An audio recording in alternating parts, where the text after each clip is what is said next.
শহীদ নিজামী মুজাহিদ সাহেবেরা মন্ত্রী হিসেবে সর্বশেষ যখন সম্ভবত 2006 বা 2007 মন্ত্রী ছিলেন, বলেন তো তার কয় বছর পর তাদেরকে ফাঁসি দেওয়া হইল? তাদের মন্ত্রণালয়ে একটা পয়সার দুর্নীতি বের করতে পারে নাই, তাদের সন্তানরা তাদের জানাজাটা পর্যন্ত করতে পারে নাই। প্রথম আলোর প্যারালাল কাছাকাছি একটা পত্রিকা কি আমরা দাঁড় করাইতে পারছি? হবে। আমাদের অনেকগুলো প্রতিষ্ঠান লাগবে, আমাদের আর্থিক যোগ্যতা অর্জন করতে হবে। ইনসাফ যদি রাষ্ট্রে কায়েম হয়ে যায় তাহলে 80% ইসলাম তো এমনিতেই কায়েম হয়ে যায়। বাংলাদেশের ইসলাম এবং মুসলমানকে বাঁচাইতে হইলে আমাদেরকে তুমুল যোগ্যতা অর্জন করতে হবে। এই চট্টগ্রামের সন্তান হাবিলদার রজম আলীর নাম কেউ বলে না, ইতিহাস থেকে নাই করে দিয়েছে। আপনারা তার নাম শুনেছেন?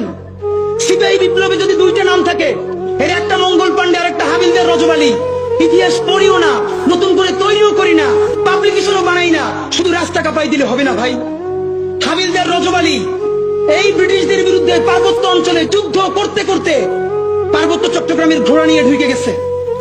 একটা সময় সঙ্গীহারা হয়ে গেছে, ব্রিটিশদের কাছে জীবন দিবে না, এই জন্য তিনি চিরতরে পার্বত্য চট্টগ্রামের ভিতরে ঢুকে গেছে, আর ব্যাক করেন নাই। তিনি মনে করেছেন যুদ্ধ করতে করতে প্রয়োজনে হারিয়ে যাব, তবুও আমার স্বাধীন জীবন ব্রিটিশ বেনিয়াদের কাছে হত্যা হইতে দিব না।